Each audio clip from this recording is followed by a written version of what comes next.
Bonsoir à tous et bienvenue sur ITV. Nous sommes mardi et Paris nous accueille en début de journal. Le sommet sur les économies africaines a vécu aujourd'hui la question de l'annulation de la dette africaine au cœur des échanges. Des bailleurs de fonds ont voté pour, mais avec des conditions à voir dans quelques minutes. Le rôle de la France dans la relance des économies d'Afrique éprouvée par la crise sanitaire mondiale.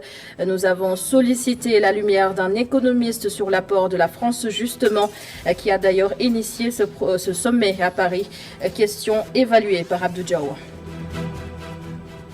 Et nous parlerons également dans ce 1945 de l'incendie au marché de Kaolack, le deuxième en une année.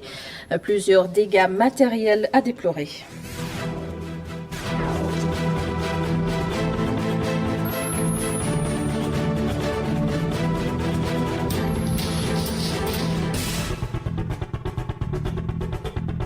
Rendons-nous sans plus attendre à Paris. La capitale française a accueilli aujourd'hui le sommet sur les économies africaines. Le chef de l'État sénégalais Macky Sall a réitéré sa demande d'annulation de la dette africaine. Certains bailleurs sont pour, d'autres posent des conditions qui devraient obliger l'Afrique à améliorer son taux de croissance. Abdelatif Diop. Le Sénégal occupe une place importante dans les débats au sommet de Paris. Le président Macky Sall a réitéré devant les bailleurs de fonds multilatéraux et bilatéraux sa demande d'annulation de la dette africaine après une année difficile à cause de la pandémie de Covid-19. Tout au long des discussions, lors de cette première journée, les dirigeants africains n'ont cessé d'appuyer la proposition du président sénégalais. Le Sénégal a le soutien de la France et l'Allemagne, mais la Banque mondiale, le Fonds monétaire international et le Club de Paris posent certaines conditions qui devraient être mentionnées dans la résolution. Certains bailleurs sont d'accord avec le président Sall, par contre d'autres restent toujours inflexibles par rapport à une annulation totale de la dette des pays africains. Certaines banques privées proposent un échelonnement souple pour le remboursement. D'autres préfèrent éponger une partie des créances pour permettre à l'Afrique d'améliorer son taux de croissance de 3% causé en grande partie par la crise sanitaire. Le président Macky Sall table, lui, sur un taux de croissance en Afrique d'au moins 6 à 7% d'ici un an. Et dans cette dynamique, on espère une convergence des bailleurs vers une décision consensuelle. Pour l'heure, les discussions continuent et les résolutions pourraient aboutir à des résultats escomptés. La dette publique des États africains encore plus accentuée par la crise sanitaire mondiale, le coronavirus. L'on se demande alors si la France, qui, je le rappelle, a initié ce sommet, peut relancer les économies du continent. Oui, répond l'économiste sénégalais Abdou Diaw, et il nous dit pourquoi. On n'a pas le choix. Il faut essayer de voir comment mobiliser ces financements, comment effectivement suspendre ou bien annuler cette dette pour quand même ce qu'on appelle trouver des espaces budgétaires. Maintenant, la démarche peut-être qui pose problème, c'est la démarche plutôt qui pose problème. C'est-à-dire le lieu où se tient effectivement cette rencontre en France. Et je pense que pourquoi la France, pourtant la France peut-être au plan concernant la dette, la Chine détient plus de la majorité concernant la dette africaine. Pourquoi maintenant la rencontre se tient en France? C'est ça la grande question. Moi je pense qu'il y a plutôt des enjeux économiques derrière. La France qui est en train de perdre beaucoup du terrain, en tout cas en Afrique, en faveur effectivement des autres puissances comme la Turquie, comme la Russie, comme l'Allemagne, etc.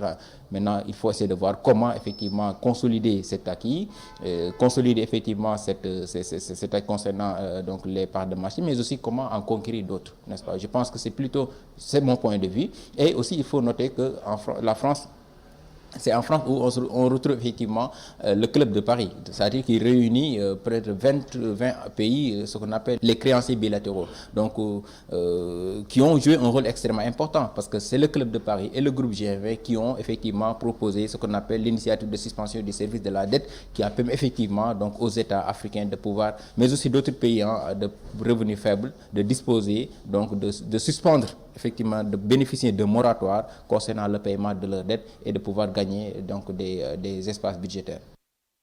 Le sommet France-Afrique a été reporté en octobre 2021 en raison de la pandémie et de son lot de restrictions en France notamment. Et si on l'organisait en Afrique, le professeur d'économie à l'Université Cheikh Anta Diop de Dakar, Serigne Ousmane Bey, est pour regarder. Moi, j'aurais préféré que cette conférence se tienne en Afrique. J'aurais préféré que ça se tienne, si ça ne peut pas se tenir à Dakar ou à Abidjan ou ailleurs, mais que ça se tienne au moins en Éthiopie, à Addis Abeba, au siège de l'Union africaine.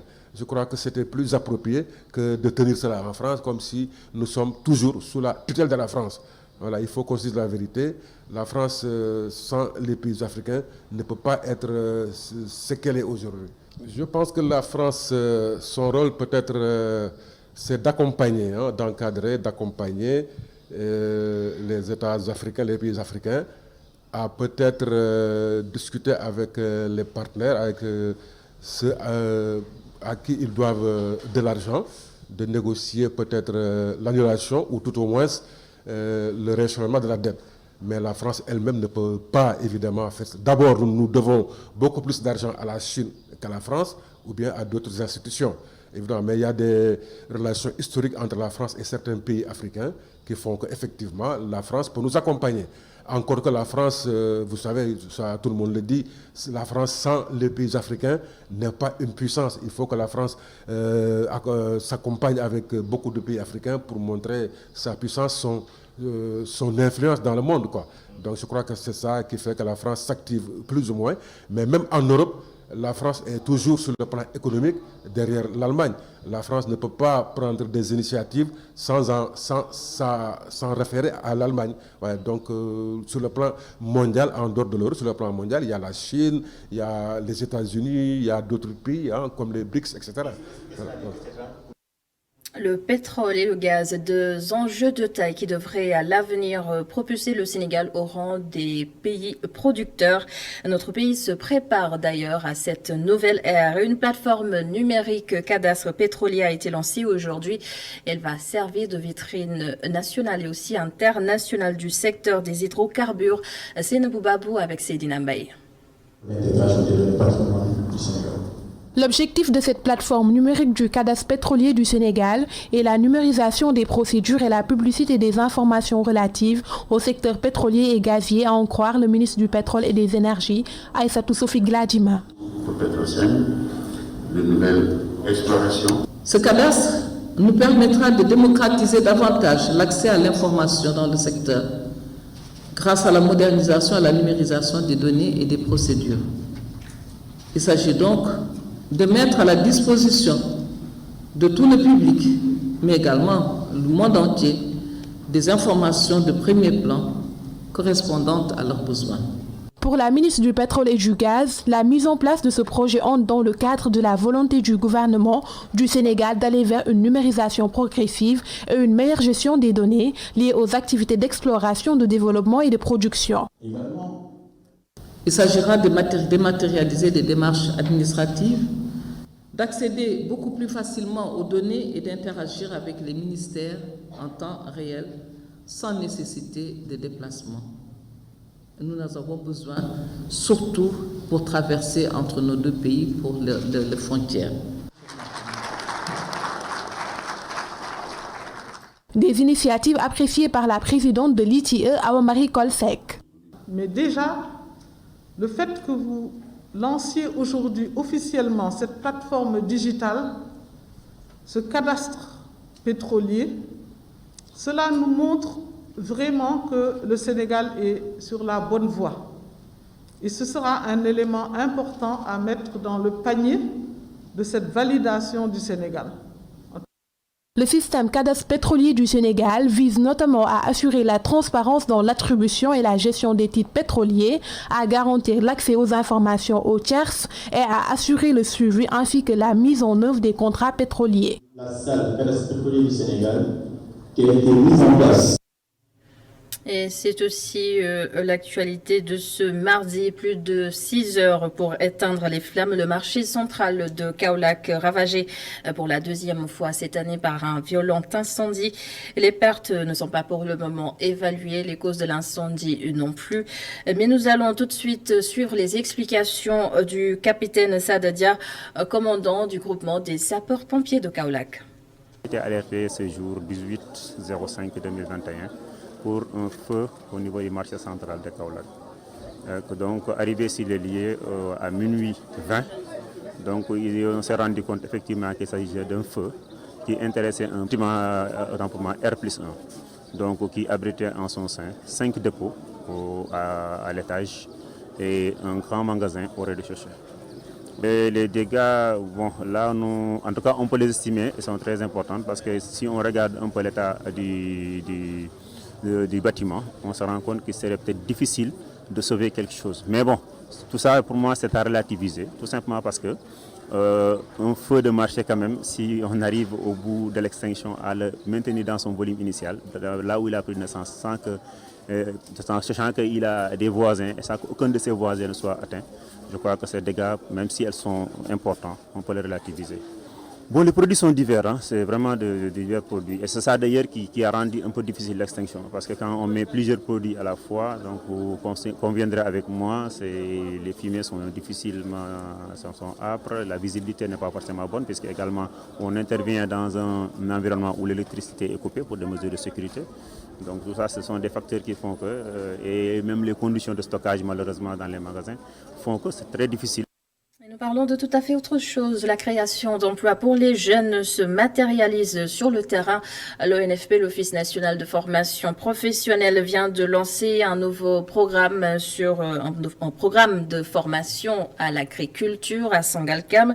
25 jeunes sont concernés par ce projet, nous dit Babacar Seck. Le programme de formation pour la promotion de l'agriculture et des valeurs civiques pour tous au profit de 1000 jeunes a été lancé à Sangalkam avec l'enrôlement de 25 jeunes de la localité. C'est un projet pilote qui est en phase avec les dernières orientations du président de la République dans le cadre du programme d'urgence. Et dans ce projet pilote bien précis, avec l'appui de nos partenaires tels que l'ONFP et l'ARSM, l'Agence pour la réinsertion sociale des militaires, nous envisageons de former 1000 volontaires.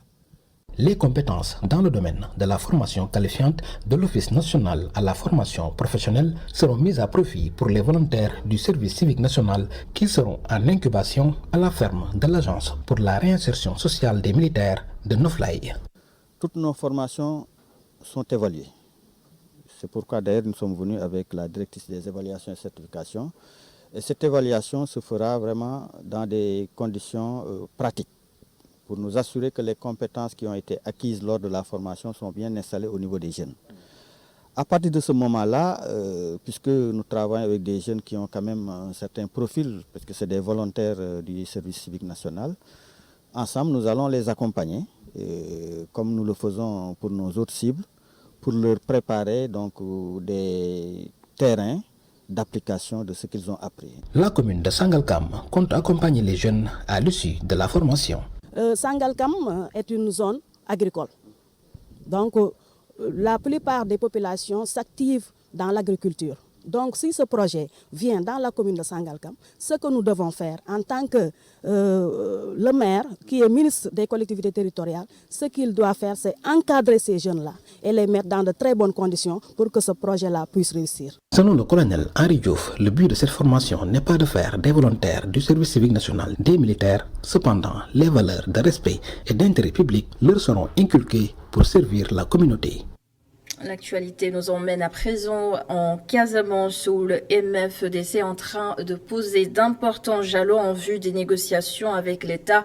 Différentes ailes du mouvement rebelle se sont rencontrées au Cap Skiring, une réunion bien particulière à laquelle ont participé pour la première fois certaines figures du MFDC. Cependant, Salif Sadio semble constituer le principal problème puisqu'il se considère comme étant le seul interlocuteur valable de l'État du Sénégal et ce depuis la disparition de l'abbé Diamacoune Senghor. Et nous vous proposons dans ce journal une analyse du journaliste Ibrahima Gassama joint par Alassane Samba Diop. On attend de voir cette autre réunion pourrait donner parce que c'est vrai qu'il y a eu beaucoup de rencontres avec comme objectif de réunifier toutes les ailes militaires du MFDC, ce qui constitue le principal blocage, en tout cas, aux véritables négociations qu'on souhaiterait voir, même s'il y a un début avec Salif Sadio. Mais l'espoir qu'on a dans cette rencontre qui s'est tenue au Cap Skirring est que on a entendu un des responsables dire qu'ils sont en train de mener des démarches pour rencontrer Salif Sadio. Ce dernier va-t-il rencontrer parce qu'apparemment il a pris une option sérieuse, celle de discuter au nom du MFDC parce qu'il se considère comme le successeur officiel de Diamacoune à la tête de ce mouvement. Donc c'est autant de difficultés qui pourraient rendre certains sceptiques, mais vous savez, dans le conflit de la Casamance, qui est un conflit atypique, c'est comme un jeu de puzzle, il y a toujours des pièces manquantes, donc vivement que cette fois-ci soit la bonne, parce que quand même, pour avoir assisté à cette rencontre, j'ai vu qu'il y a des groupes qui n'ont jamais assisté, qui n'ont jamais voulu être ensemble, qui se regardaient toujours en chien de faïence. Peut-être c'est un brin d'espoir, mais attendons de voir ce que tout cela va donner. Et la note santé de ce 1945, déjà très éprouvée par le coronavirus, la Guinée a confirmé hier un cas de mort lié à la fièvre Lassa dans la préfecture de Yomo. Et le Sénégal renforce ses dispositifs de surveillance au niveau des frontières notamment. Joint par la rédaction, le directeur de la prévention, Dr Mamadou Ndiaye, nous rassure, on l'écoute. La fièvre Lassa est une fièvre hémorragique virale, donc qui entre dans le cadre de certaines maladies virales, dans le cadre que ça soit Ebola, que ça soit fièvre jaune, que ça. Donc ça fait partie de l'entité des maladies qui sont données donc arbovirose, comme on dit. Hein. Alors c'est une maladie qui malheureusement sévit un peu en Afrique, dans l'Afrique de l'Ouest, hein, où elle est presque endémique dans la plupart des pays de la sous-région. Mais bien sûr qu'elle peut peut-être apparaître parfois sous forme épidémique. Mais le plus souvent, c'est ça. Et cette maladie, donc, comme je dis, virale, qui est transmise par classiquement ce qu'on appelle des rongeurs, notamment des rats, des rats ou bien de toute la famille des rats, connu des rats mastomys, qu'on appelle le rat à mamelles multiples. Donc, avec ces tiques, et donc il est contaminé, et c'est par ces contaminations qu'il parvient à contaminer les aliments, et les hommes se contaminent secondairement en ingérant les aliments qui ont été souillés, soit par ces animaux avec leurs excréta ou avec leurs urines. Et c'est comme ça donc que la maladie, que la personne humaine, ou bien en tout cas que l'homme s'infecte bien sûr par le biais de cette maladie. Une maladie heureusement qui est sous surveillance. D'où nous, dans l'entité de surveillance des maladies, des arboviroses que nous avons, la fièvre Lassa en fait partie. Donc de manière systématique, il est recherché à chaque fois qu'il y a une suspicion de maladie, enfin donc c'est une maladie qui est systématiquement recherchée dans le cadre de notre surveillance quotidienne. C'est vrai qu'on va renforcer donc la surveillance, mais c'est une maladie qui est sous surveillance et qui est systématique dans le cadre des investigations ou bien dans le cadre de tout ce que nous faisons autour de ces maladies. Et dans le reste de l'actualité, un cri du cœur des taximens. Ils disent subir la concurrence des mototaxis à Dakar. Il y en a pour qui les chiffres d'affaires sont actuellement en baisse. Reportage signé Gordjouf. Rapidité, flexibilité et disponibilité, un triptyque qui caractérise les mototaxis ou les livreurs communément appelés tchak-tchak. Face à la concurrence grandissante, les taximens notent une légère baisse de leurs gains journaliers.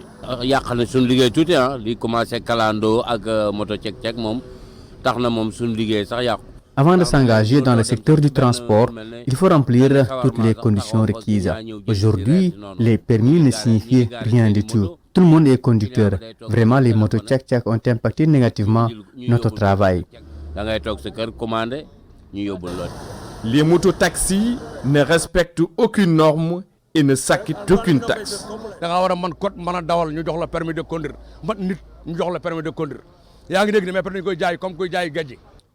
Les motos tchak-tchak ont vraiment chamboulé notre travail.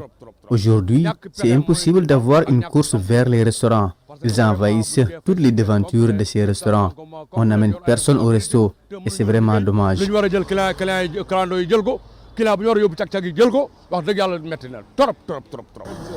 Cette concurrence n'ébranle pas tout le monde. Danilo se focalise sur son travail.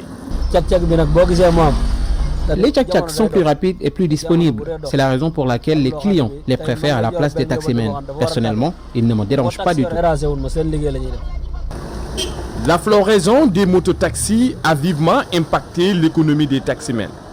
Ces derniers réclament la réglementation du secteur pour une concurrence loyale.